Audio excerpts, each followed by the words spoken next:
On Wednesday, January 23rd, Michigan State University will host its first Filmetry Festival in the RCAH Theater, in which we'll see the premiere of more than a dozen cinematic interpretations of poems, or cinepoems.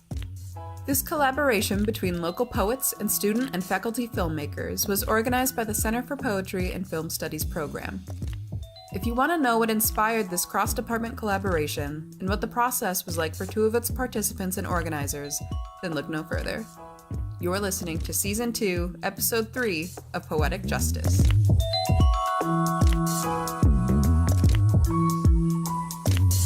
Before we learn about how Filmetry came to be, I want to wish everyone a prosperous 2019 and spring semester. Stay tuned until the end of the episode for a list of our next big Center for Poetry events in February, such as the Festival of Listening on the 12th.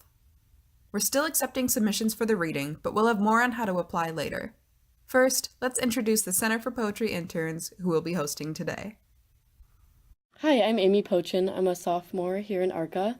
So my major is Arts and Humanities, and a fun fact about me is that I'm now managing the Center for Poetry blog. Hi, I'm Elizabeth Sauter. I am a senior here at Michigan State, and I am a double major in Arts and Humanities and Political Science. A fun fact about me is that after spring break, I will have been to 45 United States and the capital, Washington, D.C., along with 4 foreign countries. And I'm Allison Costello, a senior professional writing major who can't wait to learn more about photography to benefit the center. On behalf of the Residential College in the Arts and Humanities and the Center for Poetry, let's talk poetic justice. So joining us today, we have Pete Johnston from the Film Department and Cindy Hunter-Morgan as our interim director at the Center for Poetry. Do you guys want to talk a little bit about yourselves? Sure. So I'm Pete Johnston, and I manage the production aspect of Film Studies program, which I've been doing now for 6 years. And I'm a filmmaker. I make fiction, documentary, experimental films, and teach film production classes. And I'm Cindy Hunter-Morgan, and I am serving as interim director of the Center for Poetry here at RCAH. And I've been teaching here at MSU for 6 years. I teach creative writing in the English department and occasionally a poetry class or a poetry lit class. And here at ARCA this semester, I'm teaching a class about fairy tales. And I am primarily a poet, but I do write occasionally. I contribute somewhat regularly for a blog called Murder Ballad Monday. Nice. Intriguing. So what inspired the MSU Filmetry Festival? So I've had this fascination with cinepoems, video poems, for some time. In fact, I tried to make my own a few years ago, and it really wasn't all that successful because I just didn't have the tech skills. And when I was thinking about serving as interim director and thinking about all the wonderful things that have been happening here at the Poetry Center, and then thinking about what else we might do, I thought that this would be a really cool collaboration. So late summer or early fall, I contacted Pete and said, look, I have this idea for this mini film festival. Would you be interested in collaborating? Because it really can't happen without Pete and film students who are making the films, who are paired up with poets. Mm-hmm. So we met and talked about it and thought, yes, this will work. Yeah, it was really just Cindy reached out to me, and I thought, what a cool opportunity for students to do something. I mean, students are just kind of waiting for some kind of prompt oftentimes to make some work. And it was an opportunity to do something outside of classes, I tell them all the time, you know, if you want to make films, that's what you have to do. You have to do it on the weekends and not just in class for assignments, but you kind of have to keep doing it whenever you get the chance. So this seemed like a great opportunity to prompt them to have to make something. Did you struggle with getting participants and encouraging them to actually share their work? You know, we created a kind of call for participants, and we decided early that we should limit it to maybe 15 because the goal was to screen them in this festival, and it's hard to sit for more than, 15 films. That seemed like maybe the outside limit. So, we just put together a basic web page and shared it, and we had plenty of people sign up. And I don't even think we went to the deadline. We had it filled up, and so we closed it off and said, okay, you all are participating. That's awesome. So was it between like any poetry students and any film students, or was it like specific classes that did it? First, Pete put out the call to filmmakers, because we can't do this without filmmakers. And the idea is this wasn't meant to be generative for poets. This wasn't a call to poets to say, write a poem for this project. This was a call to filmmakers who signed up, and then we went to poets and said, would you like to participate? If so, please submit 5 poems by whatever date that was, and we'll pair you up with a filmmaker. It has to be an equal pairing, right? That's the way it works. Right. So, and I should back up and say that a few years ago, the Center for Poetry collaborated with the music school here for a collaboration called Voicing Poetry. And composition students were paired up with poets, and the music students set poems to music. They adapted the text for music. And then we did that for 2 different years. And that was a great collaboration, and this is sort of modeled after that, except instead of pairing composition students and poets, we're pairing filmmakers and poets. Which seems really like a really natural thing to do if you think that literature is a reflection of culture, and film is very much a part of our culture. And of course, we want poetry to be very much a part of our culture as well. So what this does, hopefully, is it does something for poets, right? It expands our audience, and then it does something new with the poems. And then for filmmakers, our hope, or my hope, and you can speak more about that, Pete, is that it's a way into a poem. It's a kind of spark. It's something that sparks the imagination, and there's a kind of fixed parameter there. You have something defined for you with which to begin a project. Yeah, I agree completely. And I think, too, that it's a way into a poem, but it's also a way into a mode of filmmaking that they might not have considered, because poetry can be narrative, and it can be very straightforward, but it can also be something else. And so their films could be traditional, but they could also sort of transcend that and do something out of their comfort zone. That's interesting. Gerald Levinson, who he's written a few books, he teaches maybe at Maryland, I'm not sure. And he thinks a lot about the aesthetics of music, but he also thinks a lot about film, and he wrote an essay about hybrid art, and he was thinking about what happens when you merge 2 genres, and he said basically 3 things can happen. It can be a synthesis, or a juxtaposition, or it can become transformational. So I think it's kind of fun to think about, like, what happens. We don't know yet, right? We haven't seen them there. But would we label?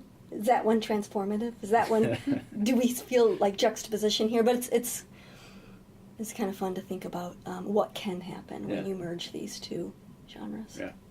So you sort of touched on this earlier, but do you think that, like what happened with the music students, do you think that this film festival will have more impact on whether or not different departments will do more collaborative art on campus, whether it's with the Poetry Center or not? Sure, we hope so. I mean, collaboration is great for any 2 people who are collaborating, but then for any departments that are involved in that too. And I think it reminds students that we find inspiration in all different pockets of our world. And though we may identify as a filmmaker or we may identify as a poet, our art expands when we think about that art through the lens of another art. So I think there are all kinds of benefits to collaboration, and just the way we think about our art is one of them. But then the way we build relationships across departments is another. And we feed each other that way, right? It's like it's a fuel of sorts. Mm-hmm. Yeah, I hope that also that this isn't the one and only Filmetry Festival, but the start of continuing collaboration. Yeah. Earlier this week, I guess Monday, the Center for Poetry had the first of 2 workshops, Read a Poet, Write a Poem, which we do every year, and every year it's a different poet. And so Monday night I was talking about Akhmatova's work and her cycle of poems, Requiem. And really the focus of when we were thinking about that poem and reading that poem, we were looking at it and thinking about how it's using cinematic devices in a poem, but how we feel a kind of cinema in that poem. And I think that it's really useful for poets to think cinematically. I have a poem, maybe I'll read it now. Yeah, absolutely. It's by Austin Smith, and it's from his new book, Flyover Country. So Pete hasn't heard this poem, and I haven't sent it to him. But I kind of want Pete to make the cinepoem for this poem, which is a poem titled Film of the Building of a Coffin Viewed in Reverse. And it's absolutely cinematic. Wow. So, Film of the Building of a Coffin Viewed in Reverse. The little tacks that pinned the satin in fall out like baby teeth. The satin passes back through its fantasy of becoming a prom dress. It returns totally to the silkworms in the mulberry. The pillow blows apart, and the down darts back into the plucked goose. The black lab swims backwards with the bird in his mouth. The goose flutters up into the sky and flies backwards with the flock into the north country as the shell inhales the lead shot and the shell itself returns to the oiled dark of the gun. The hammer kisses the nails back out of the wood. The nails pass from his white lips to his dark pockets. The screws spin out on the roads of brass, and the boards part ways. The boards of heavy ash lay stacked along the wall for a night. The hands of the clock over the workbench spin wildly counterclockwise. Come morning, the boards return to the mill and converge into trees that float back into the woods in search of their stumps, like the phantom limbs of amputees. They know which ones are theirs by the rings, swing up onto them, and heal. The birds that were scared off by the roar of the chainsaw come back. The dead man gets up off the floor, and his broken cup becomes whole again. He puts it to his lips and fills it with coffee from his mouth. Coffee that grows hotter and blacker. Well, there's a lot of really memorable imagery in that could definitely make for an interesting cinepoem. Yeah, I feel like I was like watching it the whole time. Yeah. I like it. That's my next cinepoem. Yeah. Yeah. The challenge has been laid. Yeah. And on the topic of collaboration, if I'm not mistaken, you two were partners for this project, right? And you worked on a cinepoem together? Could you tell us a little bit about that? Yeah, I think so. We kind of decided early on that we should have some skin in the game, and we should maybe, when we didn't know how much interest we would have, that would maybe spark some more students to be interested, to not feel like this was just a student assignment, but that we were all sort of peers in collaboration. So yeah, we had, I don't remember, it just seemed like, oh, well, we should team up then, since we're planning this thing together. So, you know, when everybody received their poems, and all the poets were asked to provide 5 options. So I got my 5 poems from Cindy, and got to spend a few weeks ruminating over which one would be the best fit. And they all had lots of imagery coming to mind, so that was a fun process to try to just decide which one to settle on. But yeah, I picked one, and then I haven't shown her anything yet. So, but I've reached out to her to narrate, and just to kind of let her know what sort of way I was thinking of going down. So I'm going to show her before the event, so that she's not going in completely cold. It's really fun to surrender control over something that you've had complete control, right? Mm-hmm. So that's really fun, and that's what every poet is doing. I mean, it's their poem up to a point, and then they turn it over. And if the poet kept control, it would never become something else, right? So this is, I think, part of the fun is that surrender and that surprise, that real surprise. And it's fun to think about what each filmmaker, how they will balance text with image. If it will feel like a balance, how they work in sound, not just what is verbal, but what is audible. All of these things. Mm-hmm. You know, poets and filmmakers are both working with image, but we're working with image in different ways. So then it's fun to think about, well, where do the images sort of align in what we would think of as a linear way, and then where might an image do different work in the film, so that it's sort of transcending the poem or creating different texture, different layer, doing new work.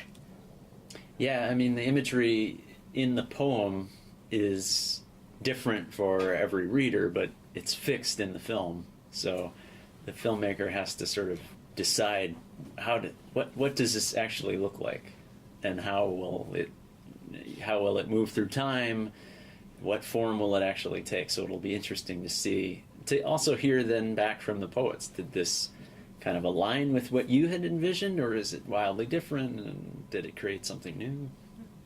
I'm kind of curious about what sorts of challenges you had translating the more abstract imagery versus the more concrete imagery, like we heard in the poem that Cindy just read.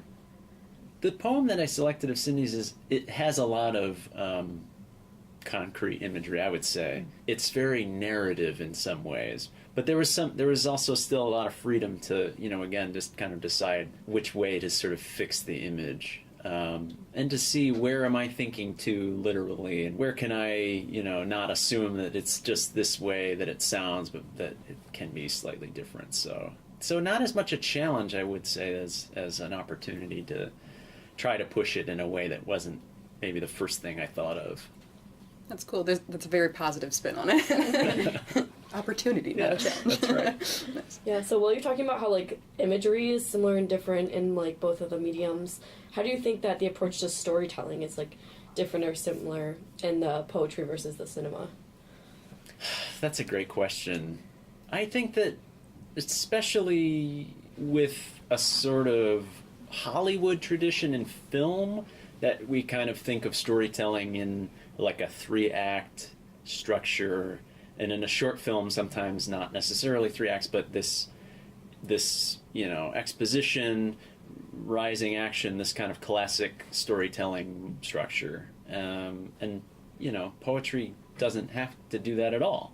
Right. In fact, poetry, probably more than any other genre, freights complexity and uncertainty beautifully, right? And sometimes it's working best when it doesn't have that tidy resolution and when it avoids exposition, which potentially presents a lot of challenges for the filmmaker, because we're saying here's an art form that is at its best when it embraces uncertainty, is at its best when it's showing the mind thinking about something unanswerable. And film often, has that arc of expected rising action and then a kind of solution to everything. But I think over and over again, we're seeing feature-length films and then shorter films that buck that tradition beautifully. Some of the most successful films also acknowledge complexity. I don't mean to simplify that too much. But we have been sending back and forth a little bit some samples of cinepoems, video poems, and it's kind of remarkable how they all finish and you feel that sort of classic lid of the box clicking shut. Artistically, you feel a satisfying finish, even if it leaves an emotion unresolved. An emotion doesn't have to be resolved to feel that click of the lid, I think. Yeah, and I think, too, some of the best films you can describe as being poetic because they buck that trend, that tradition of classic storytelling. So I think that's sort of a nod towards why poetry is so powerful, and great films sort of borrow from that in that they try to do something unexpected. Yeah. I just watched Roma. Have you seen Roma yet? Yeah. I saw it. And you could, I suppose, if you weren't so entranced with its beauty, at some point early in that film say, yes, but what is this film going to be about? But there's no desire to ask that. We're absolutely seduced by everything it's doing. It's beautiful. So you both talked about endings, whether it's in poetry or in film. How did you or other filmmakers know, oh, this is the right way to end the film, the poem has been captured, I don't need to do anything more? Or is there always sort of a, I can always tweak this a little bit more, whether it's on the filmmaker's end or the poet's end. There's always tweaking. I tell my students that the film is finished when you're done working on it. So at some point, just stop. Yeah. It's very, that happens with poems too, right? We just can keep tinkering with them. And it's interesting because sometimes when students will ask, sometimes it's hard to know when to end a poem or how to end a poem. So same thing as applied to a poem. And I will often tell students, well, of course I can't answer that question for them, but what I'll say is, well, think about trying to end with an image. A really strong image can kind of keep humming after the poem ends. It keeps vibrating. There's a kind of resonance. So it's really a cinematic end to a literary form. Yeah. There's a lot of similarities. For as many differences as we assume there are in fact many similarities between these genres. Did you have any surprises along the way of either filming or collaborating for the first time?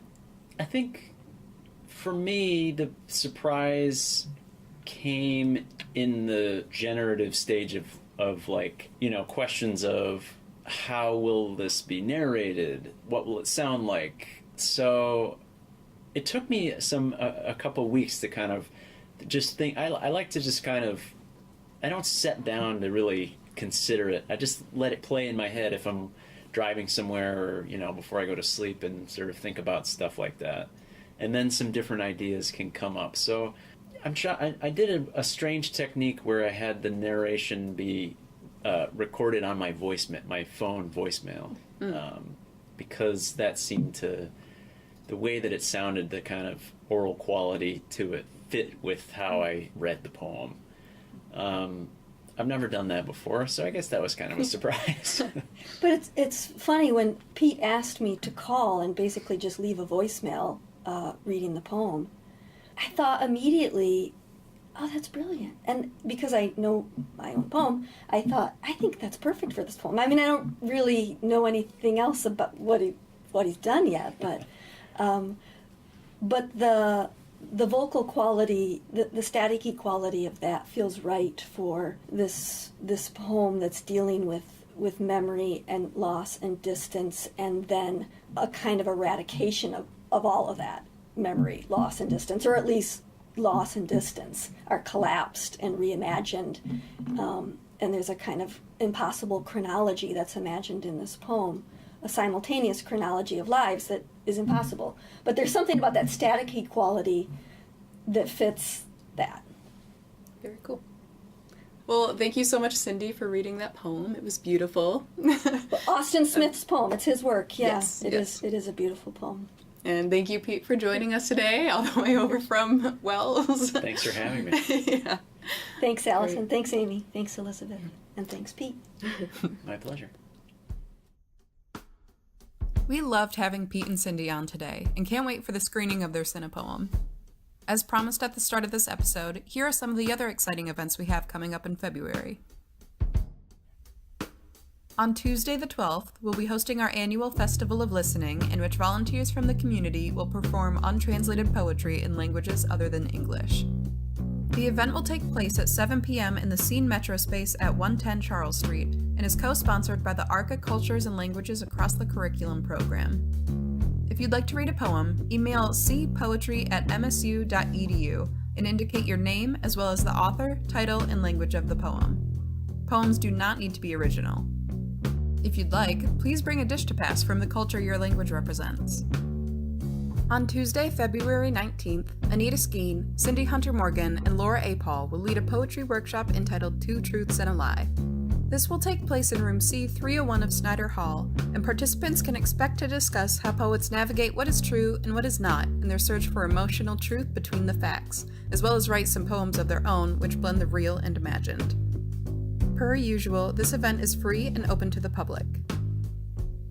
Finally, Tuesday, February 26th is our Live Lit event, an evening of undergraduate readings. This will start at 7 p.m. in the Lookout Gallery of Snyder Hall.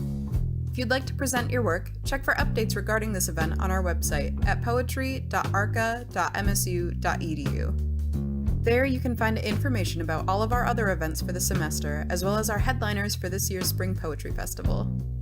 Let us know your thoughts on what we discussed today or what you'd like to see featured in our podcast next by tweeting us at Center for Poetry on Twitter. Thank you, listener, for supporting us at the Center for Poetry. You can catch us again on the last Monday of February on Spotify, iTunes, and wherever else you found our podcast before. We can't wait to show you the stellar interviews we have in store. Until next time, this has been Poetic Justice.